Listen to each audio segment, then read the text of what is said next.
Beberapa waktu ini saya mencoba lebih dalam untuk mengerti apa yang harus saya sampaikan di dalam setiap khotbah yang Tuhan beri saya kesempatan. Beberapa waktu ini, saudaraku, Tuhan selalu menunjukkan banyak hal di dalam pengiringan saya akan melayani Tuhan.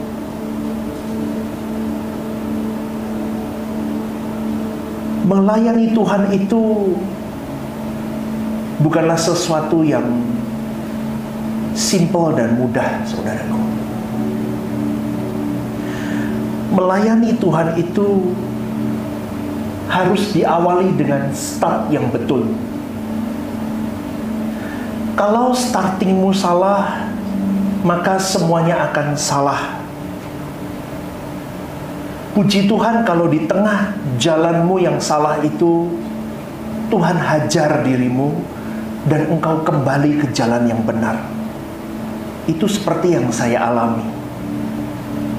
Saya mengawali pelayanan dengan cara yang salah 10 tahun yang lalu. Saya seorang pengusaha dan saya tidak pernah menyentuh tentang Alkitab. Saya pribadi yang hidup sesuka hati saya, meskipun saya lahir dari kecil seorang Kristen. Mama papa saya cukup keras untuk mendidik saya di dalam kekristenan. Saya tidak pernah lolos satu hari Minggu pun untuk yang namanya tidak ikut ibadah sekolah Minggu. Saya mengiring Tuhan, saya ikuti apa mau orang tua saya, tetapi saya tidak pernah mengalami perjumpaan dengan Tuhan. Saya Kristen sejak lahir, saya pelayanan, saya worship leader di sebuah gereja Protestan. Saya jadi, kalau di sana itu komisi pemuda, komisi remaja. Saya jadi ketuanya dan banyak hal, saudaraku. Tetapi saya tidak mengalami perjumpaan dengan Tuhan. Tetapi perjalanan waktu sampai saya dibawa Tuhan untuk menjadi seorang hamba Tuhan. Saya melihat dunia semakin jahat, saudaraku. Saya tidak melihat kebaikan orang dunia itu ada di dalam orang Kristen. Padahal klimaks dari kekristenan itu adalah, bagiku hidup adalah Kristus dan mati adalah keuntungan. Bukankah itu sebuah standar yang sangat tinggi, yang sangat berkelas di sebuah iman kekristenan yang tidak bisa dimiliki oleh dunia seharusnya? Tetapi faktanya, hari ini memang benar-benar hari yang jahat, saudaraku. Kekristenan itu, hidup adalah Kristus. Kita tidak tahu, saudaraku, kapan Tuhan Yesus itu akan datang dan menjemput kita. Kita juga tidak tahu kapan ajal menjemput kita. Karena di zaman ini, saudaraku, banyak orang yang tidak memperdulikan bagaimana mereka hidup. Mereka tidak memperdulikan bagaimana mereka akan menutup mata mereka suatu hari nanti dengan kenyataan adanya sebuah kekekalan hidup. Dan itu adalah keadaan yang memang benar-benar dahsyat, saudaraku. Dengar baik-baik. Kita tidak boleh anggap remeh, kita tidak boleh anggap ringan hal ini. Suatu hari ketika engkau dan saya di ujung maut, kita baru bisa mengerti bahwa semua persoalan hidup itu kecil, saudaraku. Itu tidak ada artinya. Itu nothing. Itu tidak perlu sebetulnya kita persoalkan. Makanya tadi malam saya duduk di kamar doa saya. Kalau bahasa Jawanya itu tenger-tenger, saudaraku. Saya duduk begini. Saya menutup mata saya dan saya katakan, Tuhan, hal-hal begini seharusnya tidak membuat saya stres. Hal-hal begini seharusnya tidak membuat saya bergeming.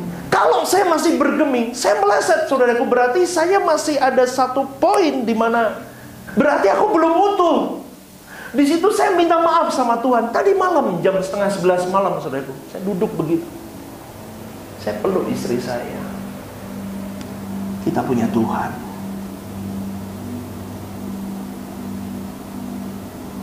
Dan sampai di satu titik nanti, semua akan dibukakan di pengadilan Allah. Kalau engkau benar, saudaraku, kau punya Tuhan yang hidup. Maka dari itu saya mengajak pagi hari ini, suatu hari kalau engkau berhadapan dengan maut, dengan kematian, kau berhadapan lagi dengan pengadilan Allah. Orang yang menghayati hal ini, dia tidak berani hidup curang di hadapan Tuhan. Dia tidak berani hidup sembrono di hadapan Tuhan. Dia akan sungguh-sungguh memperkarakan kekekalan hidupnya. Mungkin ditambah lagi dengan pengalaman hidup, melihat orang-orang yang dicintai meninggalkan dia. Di ujung sakaratul maut, kau melihat orang-orang meninggal dunia, orang-orang dekatmu. Atau engkau sendiri punya pengalaman hampir meregang nyawa. Di saat itu, saudaraku, kau bisa bayangkan betapa mencekamnya keadaan itu. Hari ini kau masih bisa berkata, aku belum memikirkan itu. Pikirkanlah, karena akan tiba harinya. Pikirkanlah, ada momen-momen yang menakutkan yang harus kita alami, yang begitu dahsyat dalam kehidupan seorang makhluk hidup manusia, meregang nyawa. Yang menakutkan kembali adalah ketika engkau berada di pengadilan Allah. Makanya saya kadang berpikir, kenapa orang Kristen kok tidak berjuang hidup benar? Kenapa engkau tidak mau melakukan firman? Mengapa engkau tidak mau sungguh-sungguh hidup di dalam kebenaran supaya suatu hari nanti engkau sanggup dan tahan berdiri di hadapan tahta pengadilan Allah?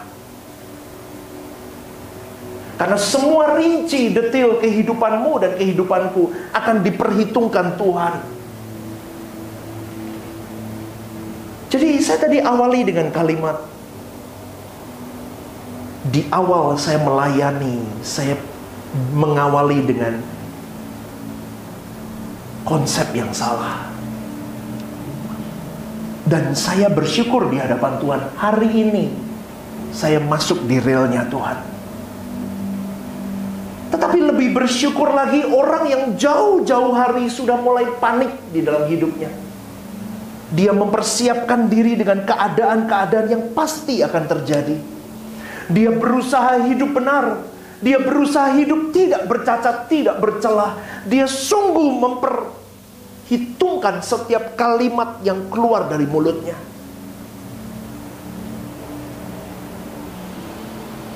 Sikap tindak tanduknya.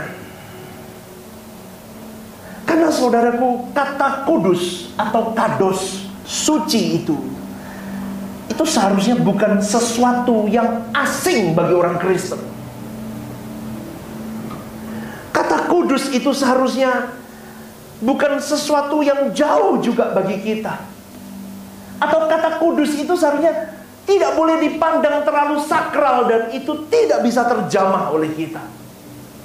Kata kudus itu seharusnya, saudaraku, menjadi sesuatu yang memang blended di dalam dirimu, menyatu dengan hidupmu. Dari setiap pukulan hidup, itu kesempatan untuk engkau dan saya, saudaraku, menunjukkan kekudusan hidupmu. Meskipun pernah meleset, oh pasti, saya kadang meleset, saudaraku. Jujur, saya nggak bohong. Saya tidak mau sok kudus. Saya kadang meleset. Tetapi segera saya kembali di hadapan Tuhan dan saya berkata, Lord, ampuni aku. Memang kekudusan itu sebuah sesuatu yang sakral, tetapi tidak jauh. Karena itulah, saudaraku, kekudusan itu harus dipraktekkan dalam hari-hari hidup kita. Semua lini tidak boleh di luar koridor kekudusan di mata Tuhan. Wah, kalau orang begitu semua, saudaraku, itu akan begitu luar biasa. Anak-anak Tuhan ketika membawa kekudusan di setiap lini yang dia dipercayakan Tuhan,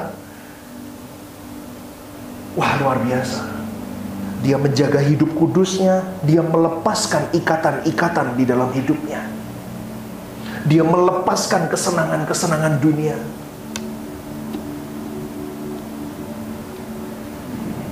Wah, itu luar biasa, saudara. Dan itu yang sedang saya perjuangkan. Intinya begini, mengiring Tuhan tidak boleh punya agenda. Mengiring Tuhan harus untuk Tuhan saja. Mengiring Tuhan harus mengikuti pathway-nya Yesus. Mengiring Tuhan berarti harus berani tidak wajar di hadapan dunia. Kalau hari ini, saudaraku, engkau terluka, engkau dilukai, engkau disalahpahami, engkau dikhianati, atau engkau apapun itu yang menabrak dirimu, saya cuma mau ingatkan satu. Ini waktu di mana engkau harus praktek kebenaran itu. Meskipun kau harus bercucuran air mata untuk bisa melakukan itu. Tetapi kalau pribadi Yesus itu bisa, kita bisa. Kenapa? Karena Yesus bisa menerak zaman, bisa menantang zaman di zaman dia hidup 2000 tahun yang lalu. Dia menjadi history maker sampai hari ini.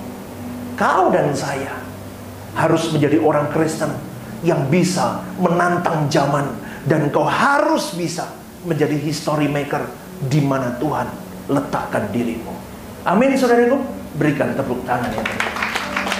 Jadi, kalau kalian belum sampai atau mencapai tahap di mana, jangan takut ya, saya tidak mengajak kalian mati, saudaraku. Tetapi indikator orang hidup suci atau tidak, itu pertanyakan dalam dirimu. Anda takut mati atau tidak? Orang kalau masih takut mati, pasti ada yang kotor dalam hidupnya. Orang kalau takut dengan kematian, ketika dia membayangkan kematian di kasur ICU, di kasur rumah sakit, atau dia membayangkan kecelakaan pesawat, atau dia membayangkan kecelakaan di tol, atau dia membayangkan kematian-kematian yang bisa menghantui dirinya, dan dia masih merasa takut. Loh, Bapak Ibu percaya nggak? Tanya orang.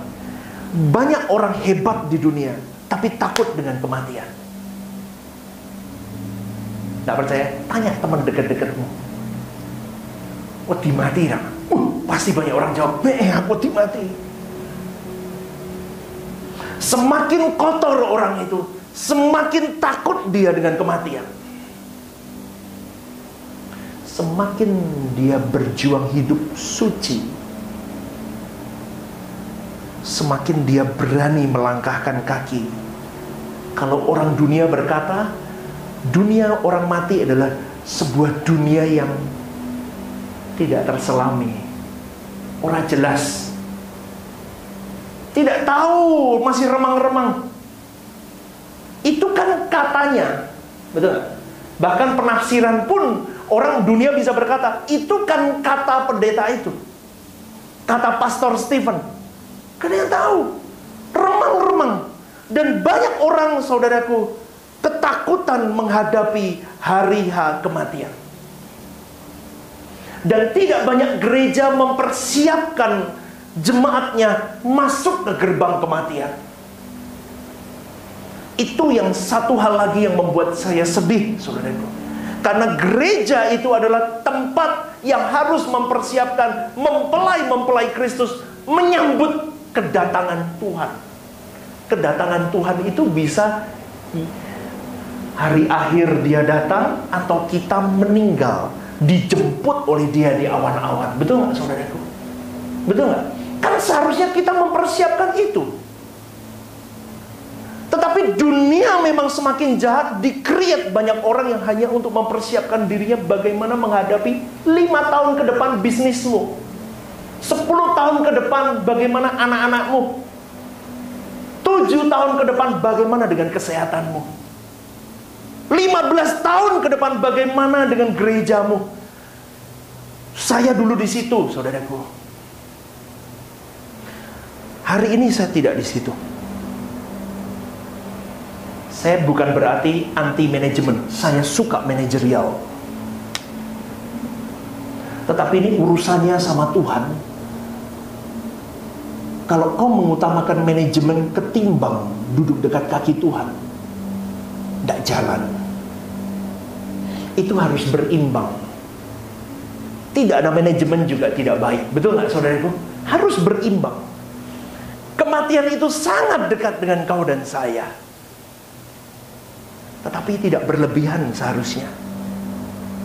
Kalau orang yang hidupnya bersih, yang takut akan Tuhan, justru itu adalah momentum atau saat yang sangat dinanti, saat yang sangat ditunggu-tunggu.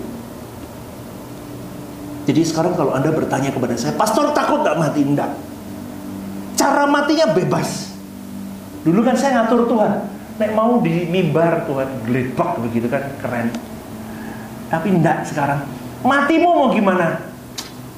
Ikut Tuhan saja. Tapi saya minta jangan nyusahin keluarga saya. Saudaraku, sampai engkau di tahap aku menantikan kau jemput Tuhan. Itu berarti harus ini, kalau ini dosa-dosa kita, ikatan harus dilucuti, saudara. Kita harus bersih. Saya kadang komplain sama Tuhan, "Loh kok begitu Tuhan caramu mendidik aku?" Kadang kan manusia tuh responnya masih, ngerti gak saudaraku? Dituabrak kan langsung, "Oh putugi." Tetapi Tuhan dengan lembut Roh Kudus berkata kepada diri saya tadi malam, saudaraku, dengan lirih dia berkata, "Auto-responmu masih kurang. Auto-responmu masih kurang." Lah itu harus mulai, saudaraku. Auto-respon kita ketika puk, itu gimana? Auto-responmu, Stephen, bagaimana engkau hidup hari-hari hidup? Ketika engkau ada di pembaringan terakhir, bagaimana kelayakanmu di mata Allah? Itu semua bukan hal lagi. Itu semua bukan yang penting lagi. Karena kalau kita belum mencapai tahap di mana kita berani berkata, "Itu adalah yang ku nanti, Bapa," berarti masih ada sesuatu yang belum tepat dalam hidup kita. Ketika kita berada di pembaringan yang terakhir, seharusnya itu saat yang kita tunggu. Karena pada saat itu Tuhan pasti mengutus malaikat-malaikatnya untuk menjemput kau dan saya. Dan ketika kita ada di hadapan pengadilan Allah, itu seharusnya juga saat di mana kita tunggu momen itu. Karena kita bisa melihat keadaan hidup kita yang sesungguhnya. Kita bisa melihat perjuangan yang sudah kita lakukan untuk kita hidup berkenan di pemandangan Allah. Secara rinci akan ditampilkan semuanya, saudaraku. Dan itu seharusnya sebuah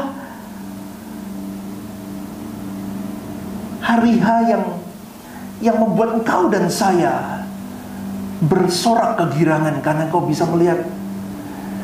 Kalau contohnya gini, ada papa kita ya, papa kita di situ, kita bisa ngomong, "Dia kan Pak, Stephen udah berjuang Pak." Papa seneng gak dengan apa yang Stephen lakuin? Itu perjuangan, saudara. Ngerti gak saudaraku? Momen itu yang bener gak Pak? Apa bangga gak dengan Stephen? Stephen berjuang Pak. Lihat, di momen itu Bapa kita akan memeluk kita. "Aku bangga dengan dirimu, nak." Dan itu yang harusnya kita kejar. Tapi di dunia ini sakit, saudaraku, kalau kita memang harus memihak kepada Bapa. Karena di dunia yang wajar ini dengan segala kewajarannya, kita bisa berkata begini, aku harus menyeting diriku bahwa aku sejak hidup dengan keadaan yang baik-baik saja sekalipun tidak ada goncangan dalam diriku, aku tetap harus menyeting diriku. Aku harus tetap panik dengan keadaan kematianku nanti. Aku harus punya perasaan krisis dengan keadaan diriku hari ini. Lebih baik Anda digocoh dengan berbagai persoalan hidup ketimbang Anda baik-baik saja tanpa Anda sadari dan Anda mati. Tetapi ketika Anda digocoh dengan persoalan hidup, mau tidak mau, saudaraku, engkau mencari Tuhan. Maka dari itu saya mau ingatkan sekali lagi, apapun keadaanmu hari ini, saudaraku, jangan lakukan kesalahan sekecil apapun. Saya tadi malam minta ampun di hadapan Tuhan. Autoresponku masih salah, masih halus. Kelihatannya tidak salah, tapi salah.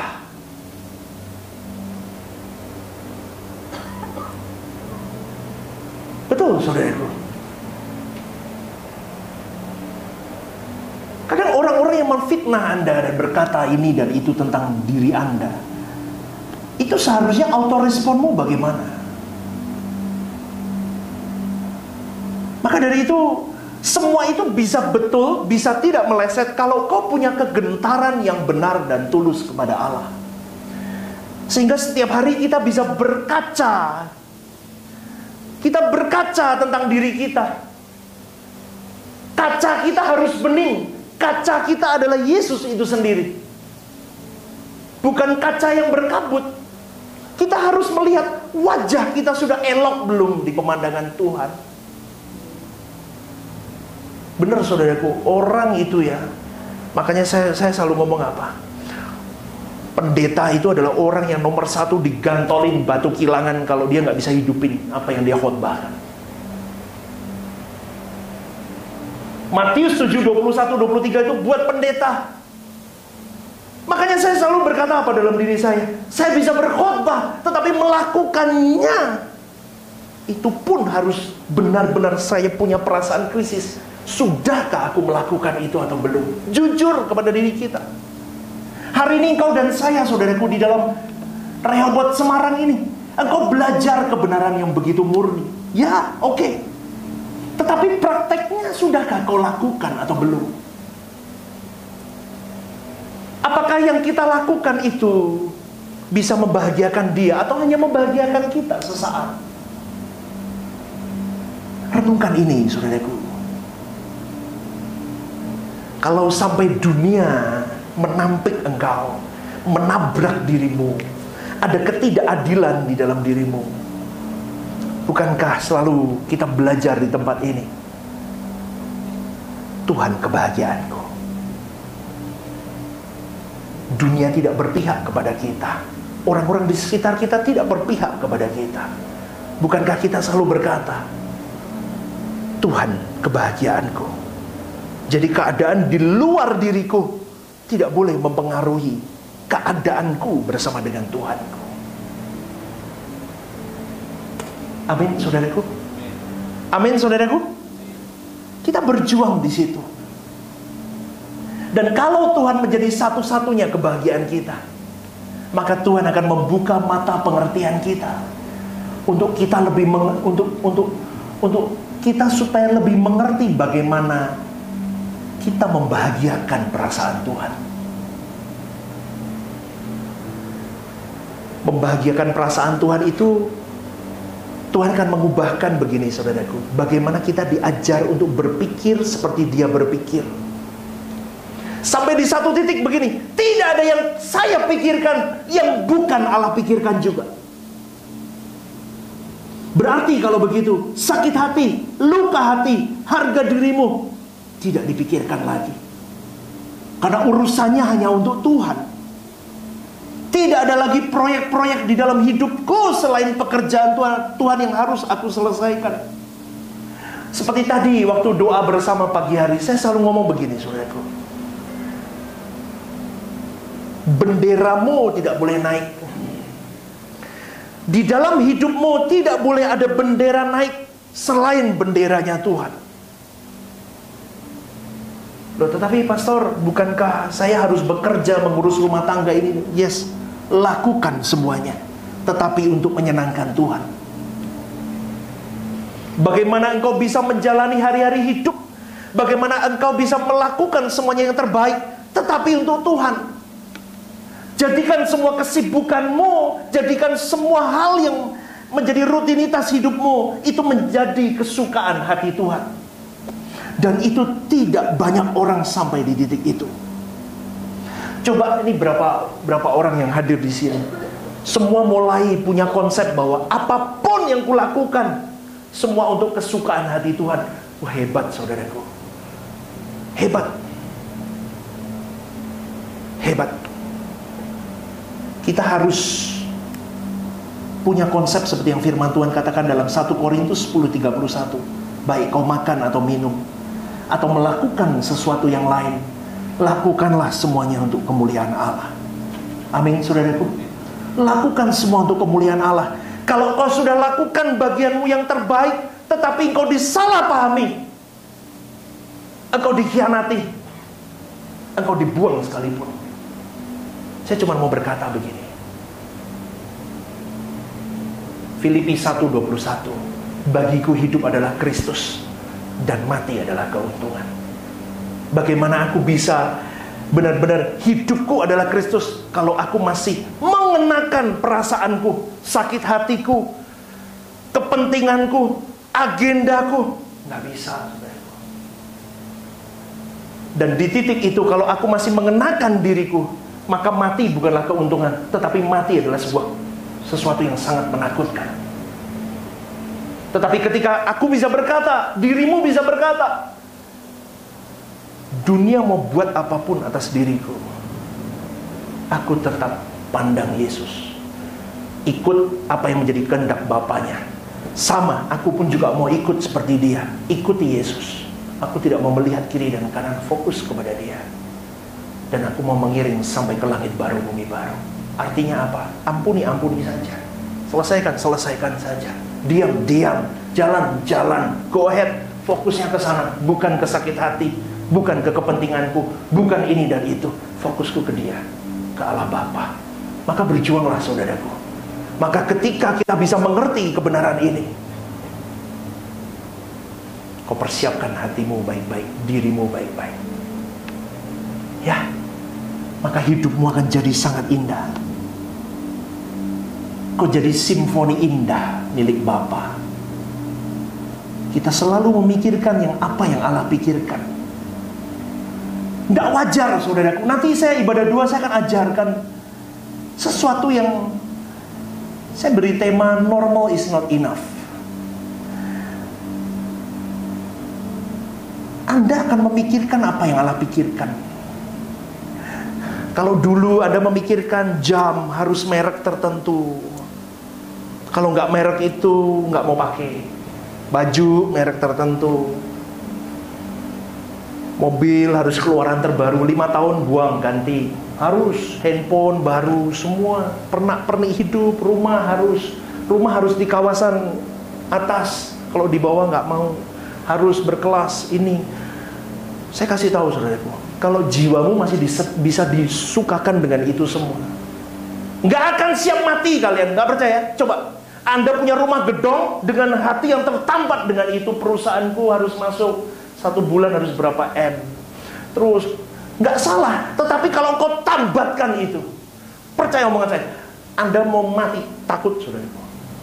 Saya kadang sampai lihat itu ya, kalau di sosial media flexing begitu, saya kadang bukan lihat, dulu saya lihat keren ya, bisa begini, wih garasinya ya, wih.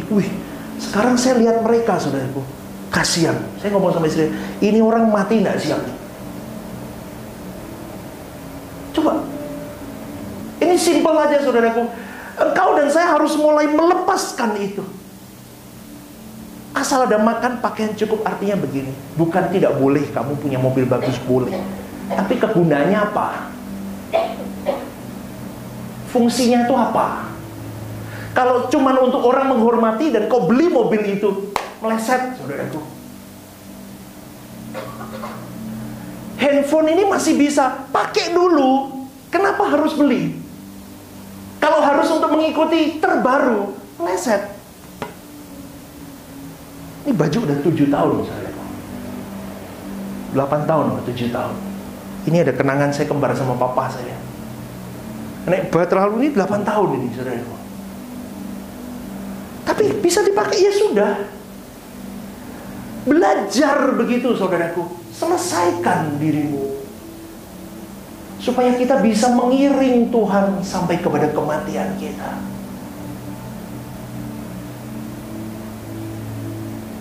Amin.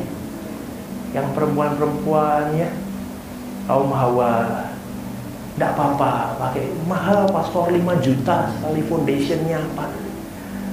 Kalau bisa 1 juta kamu tidak jerawatan tetap cantik-cantik kok. Tidak harus yang 5 juta. Itu bukan hal yang besar, enggak. Tapi hal kecil itu seringkali tanpa kita sadari mengikat.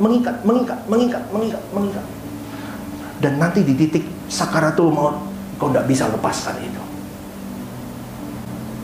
Hari ini, kalau kau masih bisa hidup, kau masih bisa punya semuanya, itu bersyukur kepada Tuhan. Jangan menuntut, bersyukur di hadapan Tuhan.